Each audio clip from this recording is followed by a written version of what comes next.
For a year, my wife, Chloe, used her pregnancy as a reason to keep me at arm's length. I believed her. I worked myself to the bone, wanting to give her and our unborn child the best possible future. Until the day I came home early to surprise her. Instead, I saw her outside a clinic, wrapped in a passionate kiss with my best friend, Leo Vance. She laughed, tapping him playfully on the chest. Don't worry, Ethan's still completely clueless. He actually thinks I'm pregnant. All his money will be ours soon enough. In that single moment, the entire world went silent. My blood felt like it turned to ice, only to rush to my head and explode a second later. I quietly deleted the bookmark for the high-end nursery I was planning to order from and dialed a number I hadn't touched in 3 years. Grandfather, the 3-year challenge ends today. I'm done playing. There was a brief pause on the other end. Then a voice, aged but full of relief, came through. It's good to have you back, son. Welcome home. Helios Corporation is yours now. Hey, honey, I had my checkup today. The doctor said the baby's perfectly healthy, but I really need to take it easy for a while. It's going to be a little expensive. The iMessage from my wife, Chloe, glowed on the screen, punctuated by a string of sad face emojis. I stared at the words checkup, and the image of her kissing Leo outside the clinic flooded my mind. My stomach churned. For an entire year, she'd used this pregnancy to keep me sleeping on the couch. I thought she was just being cautious, taking every precaution for our child. I handed over every paycheck, rode the subway for an hour each way, and lived off cheap sandwiches. Also, she and the baby could have a better life. I actually thought I was the luckiest man in the world. Turns out, I was just the world's biggest fool. I wasn't just being played, I was the whole damn game. My face was a mask as I texted back. I understand. How much do you need? Well, there's the mortgage this month, my prenatal vitamins, and I want to get a few things for the nursery. I think about $5,000 should cover it. Chloe replied quickly, her tone casual, entitled. A bitter laugh escaped my lips. $5,000. My take-home pay after killing myself all month was $4,500, and she just casually asked for $5,000. The old me would have immediately started calling friends, maxing out credit cards, doing whatever it took to give her what she wanted. But now, I calmly typed my response. I don't have it. The message was sent. Silence on the other end. A full 5 minutes passed before my phone rang. Chloe's voice was sharp, laced with disbelief. Ethan, what the hell is that supposed to mean? I'm carrying your child. We need this money. And you're telling me you don't have it? Are you trying to get rid of this baby? Are you seeing someone else? Her accusations were so backward, I almost laughed out loud. The Academy owes you an Oscar. I fought back my anger, keeping my voice flat. I gave you my last paycheck. All I have left is a couple $100 to live on for the rest of the month. You can check my bank statements if you don't believe me. Chloe was speechless. She knew I was broke. She controlled every penny I made. I don't care, she shrieked, starting her usual tantrum. I don't care how you do it, but you'll give me that $5,000 today. If you don't, I'm getting an abortion. Threatening me with a child that doesn't even exist? Any last shred of affection I had for her vanished into dust. Do what you want. I said the words and hung up the phone. Then I blocked her number. Silence. I leaned back in my cheap office chair and closed my eyes. 3 years ago, to prove I was more than just a trust fund kid, I made a bet with my grandfather. I would live as a normal person for 3 years, without a single penny of the family's money. In those 3 years, I delivered food, worked in sales, and was now a junior designer at this small firm. I'd seen the best and worst of people, and I met the woman I thought was the love of my life, Chloe. I had naively planned to tell her everything when the challenge was over, to give her the wedding of her dreams, to make her the happiest woman in the world. The irony was crushing. The challenge, as of today, was officially over. I opened my eyes. They were cold, all hesitation gone. I found that number buried deep in my contacts and made the call. Grandfather, the 3-year challenge ends today. I'm done playing. There was a brief pause on the other end. Then a voice, aged but full of relief, came through. It's good to have you back, son. Welcome home. Helios Corporation is yours now. Chapter 2. Less than a minute after I hung up, a private number called me. I answered. A crisp, professional female voice spoke. Mr. Cross, my name is Ava Sterling. Your grandfather sent me to assist you. I'm waiting for you downstairs. I'm in the black Rolls-Royce Phantom. Understood. I ended the call, picked up the tedious sales report I've been working on, and dropped it straight into the trash can. Then, as my coworkers stared in confusion, I walked to my department manager's office. The manager, Mark Warren, was a greasy man in his 40s, currently scrolling through his stock portfolio with his feet on his desk. He didn't even look up when I walked in. Ethan, is the report done? No, I said flatly. Then what are you doing in my office? You looking to get fired? He asked, finally lifting his head with an annoyed expression. That's right, I said, looking him in the eye. I quit, and you're fired. Mark stared at me for a second, then burst out laughing as if I were a complete idiot. Ethan, did you finally snap from being broke? Has your brain melted? Me fired? Who the hell do you think you are, talking to me like that? I ignored him, pulled out my phone, and called Ava, putting her on speaker. Ava, the company I'm at is called Apex Designs. I need you to complete a full acquisition within 10 minutes. Also, inform them that the new owner's first decision is to fire the design department manager, Mark Warren. Ava's response was immediate, without a hint of hesitation. Yes, Mr. Cross. Mark's laughter died in his throat. He stared at my phone, his expression shifting from mockery to confusion, and finally, to panic. What? What is this, some kind of prank? Who do you think you are?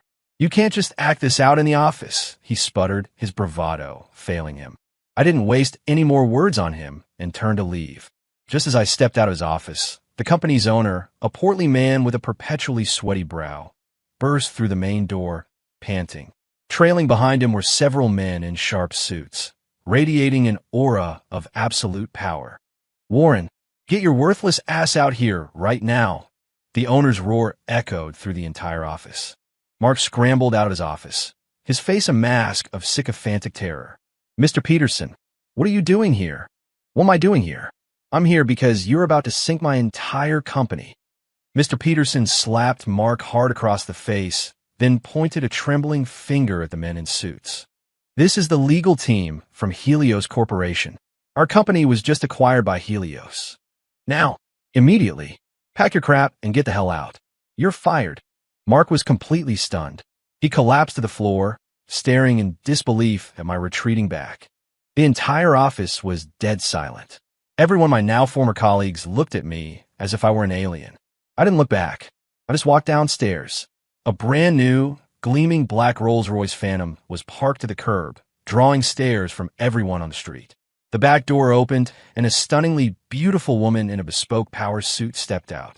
She looked at me and bowed a perfect 90 degrees. Welcome back, Mr. Cross. Chapter 3, I sank into the plush leather of the Rolls-Royce's back seat, the interior filled with a faint, clean scent. Ava handed me a tablet displaying the organizational chart and core assets of Helios Corporation. Mr. Cross, here are the financial reports for the last 3 years. Your personal accounts have been unfrozen. Your current liquid capital stands at $20 billion. I glanced at the impossibly long string of zeros, feeling nothing. These numbers were just a tool for my revenge. Leo Vance, I said, sending his name and photo to Ava. I want everything on him. Right away. Ava's efficiency was remarkable. In less than 30 seconds, Leo's entire life story was on the tablet. Leo Vance, 28. Project Director at Aura Innovations, with an annual salary of $200,000. He's currently heading up an AI project codenamed Genesis, which is critical to Aura's future. He owns a condo with a mortgage and drives a BMW 5 Series. Aura Innovation, Project Director? A cold smile touched my lips. I want Aura Innovations bankrupt by sunrise tomorrow, I said calmly, as if discussing the weather. And I want the Genesis project. All core data, all patents transferred to me. Ava's expression didn't change. She simply nodded. Understood. The venture capital division of Helios is already Aura's largest shareholder. We can pull all funding and invoke the non-compete clauses to poach their entire core development team at a moment's notice. Excellent, I said, leaning back and closing my eyes. Take me to a decent men's store. I need a change of clothes. This cheap suit was starting to feel incredibly uncomfortable. Half an hour later, I walked out of a top-tier luxury boutique. The hand-tailored Italian suit fit perfectly, accentuating a physique I'd maintained through years of discipline. On my wrist was a Patek Philippe worth more than the entire company I just left. Clothes really do make the man. The person in the mirror was both a stranger and intimately familiar. That commanding presence I had suppressed for so long was finally back. Just then my phone rang. A new number. I answered it, and Chloe's furious voice erupted from the speaker. "Ethan, you got a lot of nerve blocking me. Let me tell you something. I want that $5,000, and I want it now. Where are you? Bring it to me." She must have used someone else's phone to call me. Listening to her bark orders at me was almost comical. "Where are you?" I asked. "I'm at the Galleria in Midtown, shopping. You need to get here right now. I'll give you 30 minutes. She hung up before I could reply. "The Galleria? Perfect." I turned to Ava. "Take me to the Galleria." "Yes, Mr. Cross." The Rolls-Royce glided smoothly toward the most opulent shopping center in the city. The show was about to begin. The Galleria was a temple of luxury, a place where money flowed like water. When I arrived, I saw Chloe and Leo at a high-end jewelry counter, admiring a diamond ring. Leo was looking at Chloe with a doting expression, while she slipped a ring on her finger, a picture of pure bliss. All the anger and impatience from her phone call had vanished. They looked like a real couple, and I was just the ATM funding their perfect life. I stood a short distance away, watching them. "Oh, darling, this one is gorgeous. It's called the Eternity Heart, but it's $50,000, Chloe cooed, leaning against Leo. Leo waved his hand dismissively. "If you like it, we'll get it. What's 50 grand? Once Project Genesis goes public, 100 million will be pocket change." "Oh, you're the best," Chloe squealed, planting a kiss on his cheek. The salesperson beamed, laying on the flattery. "You have a wonderful eye, madam. And you, sir, are clearly a man of great success." It was then that Chloe spotted me. The smile on her face evaporated, replaced by a look of pure disgust and annoyance. She clicked over to me in her high heels, looking down her nose at me. "What are you doing here? Did you bring the money?" Leo sauntered over, wrapping an arm around Chloe's waist and shooting me a mocking, provocative smirk. Well, if it isn't Ethan, come to deliver your wife's allowance." I ignored him, my eyes fixed on Chloe. "I brought the money." Her eyes lit up. "Where is it? Give it to me." I pulled a check from the inner pocket of my suit jacket and waved it in front of her. "This is for 5 million, not 5,000. Both Chloe and Leo stopped breathing. They stared at the check, their eyes burning with a mixture of greed and utter shock. Where did you get that kind of money?" Chloe's voice trembled. "Does it matter?" I said, pulling the check back. "Do you want it?" "Yes." They both blurted out in unison, like two dogs lunging for a bone. "All right, you can have it," I said with a smile that didn't reach my eyes. "On one condition.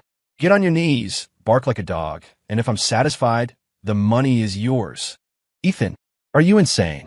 Chloe shrieked, her voice echoing in the silent boutique. Leo's face turned a deep, furious red. He jabbed a finger at me. "Who the hell do you think you are? You want me to get on my knees? You piece of trash. Are you asking for a death wish?" The commotion had attracted the attention of other shoppers and staff, who were now whispering and pointing. "Isn't that Ethan? Why is he dressed like that? A $5 million check? It has to be fake. Telling Mr. Vance to kneel for him? The guy's lost his mind." I let their murmurs wash over me, completely unbothered. I looked at the enraged Leo and spoke slowly. "Mr. Vance, is it? Project Director at Aura Innovations. That Genesis project sounds very impressive." Leo was taken aback for a second before puffing out his chest. "You're damn right it is. It's a billion-dollar project. A level of success a loser like you could never even dream of." "Is that so?" I chuckled softly and took out my phone, dialing Ava. "Ava, you can proceed with Aura Innovations." "Yes, Mr. Cross." I hung up. Leo was about to launch into another tirade when his own phone started ringing frantically. He glanced at the caller ID, and his face paled. It was his CEO. "Hello, Mr. Stone." "Vance, where the hell are you? The core data for Genesis has been completely wiped. Our primary investor, Helios Corporation, just pulled all funding. The company is finished. Get your ass back here now." His boss's hysterical screaming was so loud it was audible from several feet away. The color drained from Leo's face, leaving it a ghostly white. No, that's impossible. Mr. Stone, this isn't funny. He clutched his phone, his hand shaking uncontrollably. Funny? I'll show you funny. Our largest shareholder just dumped all their stock. Our value has completely tanked. The legal team from Helios is on their way. Vance, you're fired. You can expect to hear from our lawyers. The call ended abruptly. Leo stood frozen, as if struck by lightning. Everyone nearby had overheard the call. The looks they gave Leo were now a mix of pity and schadenfreude. Chloe was dumbfounded. She grabbed Leo's arm. Honey, what's happening? What about Project Genesis? Leo didn't seem to hear her. He just mumbled to himself. It's over. It's all over.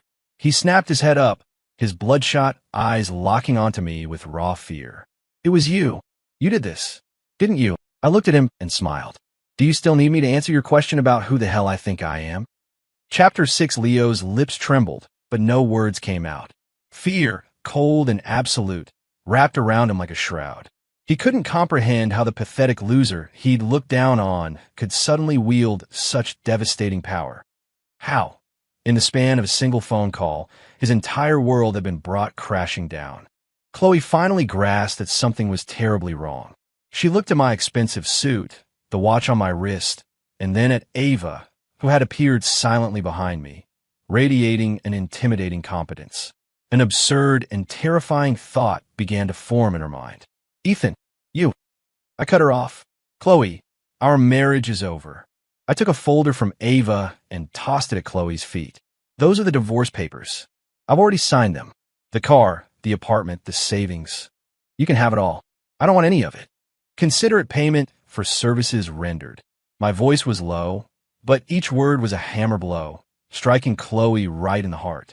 She stared at the papers on the floor, then back at me, her face completely ashen. No, I won't sign them, she cried, shaking her head frantically. Ethan, please let me explain. It's not what it looked like with Leo. We're just friends. Our baby can't grow up without a father. She was trying to use that non-existent child again. Pathetic. I watched her clumsy performance with a growing sense of disgust. The baby, I scoffed. Are you sure there's anything in there? Or should I book out the entire floor of Mount Sinai right now and have their best specialists give you a full workup? The color drained from Chloe's face. She stumbled backward, all the strength gone from her legs. She knew. I knew everything. Ethan, I was wrong.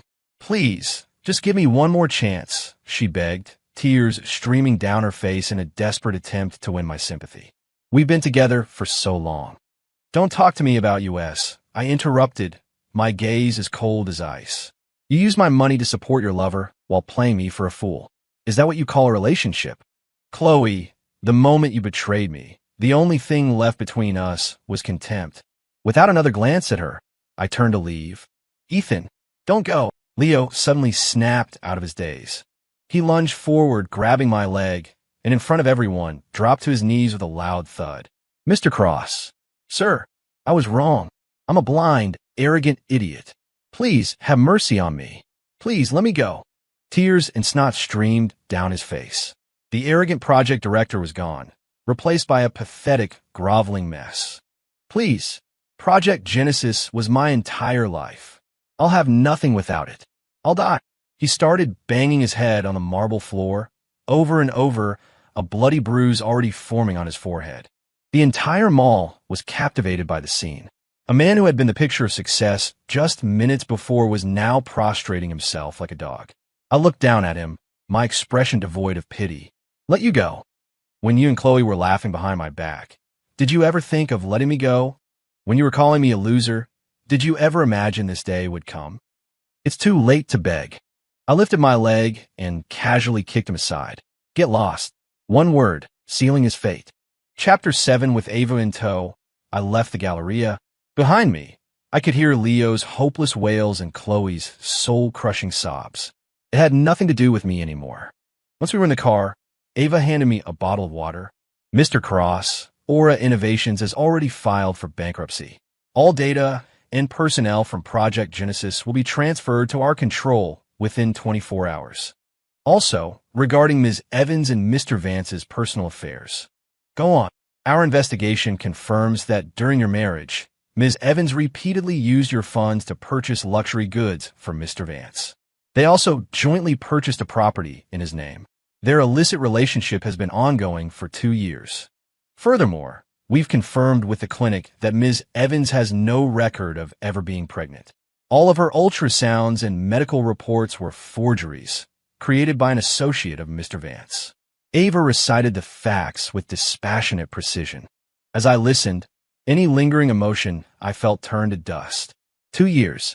From the very beginning, my entire marriage had been a lie. I see, I said, closing my eyes to hide the cold fury in them. Ruin them? Yes, Mr. Cross. Ava nodded. I've already taken the liberty of arranging for the story of their affair, along with evidence of the forged documents, to be anonymously leaked to their respective families, friends, and professional networks. I expect that by morning, they will be social pariahs.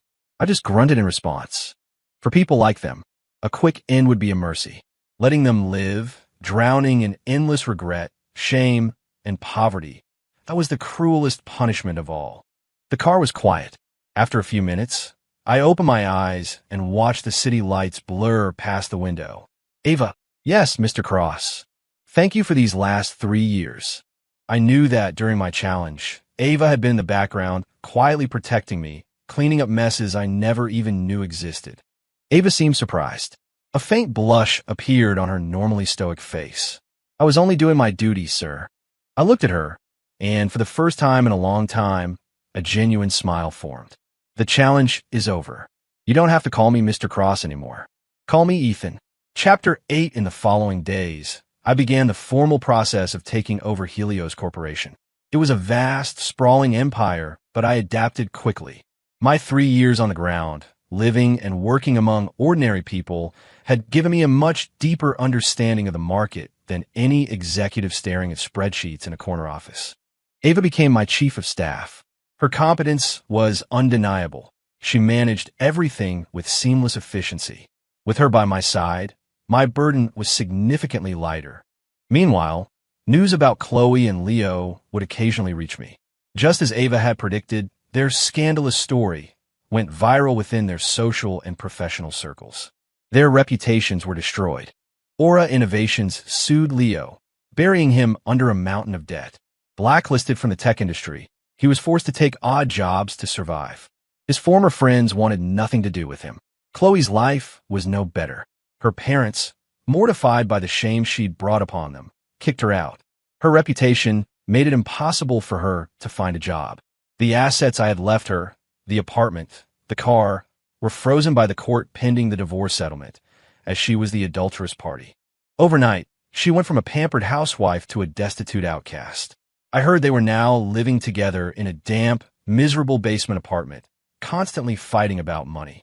He blamed her for his downfall, calling her a curse. She screamed at him for being a useless failure. The once loving couple now despised each other. It was the ending I wanted. One afternoon, as I was reviewing documents in my office, Ava came in. Ethan, Ms. Evans is in the lobby. She's demanding to see you. I didn't even look up from my work. Tell her to leave. She says if you refuse to see her, she'll kill herself right at the entrance to the building. The pen in my hand paused. Still trying to threaten me? I looked up, my eyes turning cold. Send her up. I wanted to see what kind of pathetic act she had planned. Chapter 9. 10 minutes later, Chloe was escorted into my office. The woman standing before me was a ghost of the polished, beautiful person I once knew. She was wearing cheap, worn-out clothes. Her hair was dry and unkempt, her face gaunt and sallow. A fading purple bruise marked her cheek, a clear sign she'd been hit. The moment she saw me, her eyes lit up with a desperate hope, and she lunged toward me. Ava instantly stepped between us, blocking her path. Ethan, Chloe cried out, her voice cracking. I know I was wrong. I really, truly know I was wrong. She collapsed to her knees and began bowing her head to the floor. Please, just give me one more chance. Can we get back together? I swear, I'll be a good wife from now on. I'll never see Leo again. He's a monster, Ethan. He hits me. He steals my money. I must have been out of my mind to ever be with him. She sobbed, painting herself as the innocent victim in a tragic story. I watched her, feeling as though I were observing a horribly acted play. Are you finished? I asked calmly. Chloe froze, stunned by my detached reaction. Ethan, don't you feel sorry for me at all? After everything we've been through. Feel sorry for you? I laughed. Chloe, have you forgotten how you got that bruise on your face? If it weren't for your greed and your betrayal, would any of this have happened to you? Everything you're suffering right now, you brought upon yourself. It has nothing to do with me. My words were knives, gutting her of her last defense. She slumped to the floor, her face a mask of gray despair. No, that's not true, she whispered to herself. You loved me. You used to do anything I asked. You're right. The old me did love you, I said, standing up and walking to the panoramic window that overlooked the city. But the Ethan who loved you died the moment he saw you kissing Leo Vance. Now, when I look at you, all I feel is disgust. My voice was glacial, utterly devoid of emotion. Chloe's last hope shattered. She knew there was no going back. Suddenly, like a woman possessed, she scrambled up from the floor and charged at me. Ethan, if my life is ruined, then so is yours. We'll go to hell together.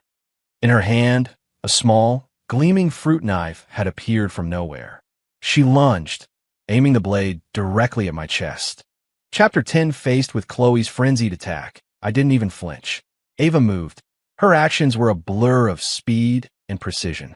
In one fluid motion, she executed a perfect restraining hold, pinning Chloe to the floor. The fruit knife clattered harmlessly on the ground. You fool, Ava said, her voice like ice as she applied more pressure. Chloe screamed in pain. Call the police, I instructed calmly. Attempted assault should be enough to keep her busy for a while. The authorities arrived quickly and hauled away the sobbing, defeated mess that was Chloe. The office was quiet again. Ava picked up the knife with a tissue, wrapped it, and disposed of it. My apologies, Ethan. It was my failure that allowed her to bring a weapon in here, she said, bowing her head slightly. It's not your fault, I replied, looking at her. I underestimated the depths of human depravity. After that incident, any lingering shred of my past with Chloe was gone, replaced by pure revulsion. Her future would be decided by the justice system. It was a fitting end. Ethan, Ava said suddenly, her voice hesitant. What is it? Leo Vance is dead. I was surprised. Ow! Suicide. He jumped from an overpass. He died on impact, Ava reported. He was buried in debt and couldn't find work. I suppose he couldn't take it anymore. I was silent for a moment. I never wanted him dead. I just wanted him to experience the same hopelessness he had put me through. I never imagined he was so weak. It's for the best, I said quietly. It's over. For me, Chloe and Leo were just a footnote in the story of my life. Now that chapter was closed. My revenge was complete. Chapter 11, with the drama of Chloe and Leo finally over, my life returned to a new, exhilarating normal. Under my leadership, Helios Corporation thrived, reaching unprecedented levels of success and market value. I became the new titan of the business world. People fawned over me, and socialites vied for my attention. I turned them all down. After Chloe's betrayal, I was wary of letting anyone get close. Ava remained by my side as my chief of staff, managing my professional and personal life with flawless precision. She was brilliant, capable, and beautiful, yet she always maintained a perfect professional distance. We were a CEO and his second-in-command, the most synchronized team in the corporate world. One evening, after a long and exhausting business gala, I returned to my penthouse apartment. Ava had a remedy for the long night waiting for me. You worked hard tonight, I said, taking the glass from her. The warm drink settled my stomach. I was only doing my job, she replied, her standard answer.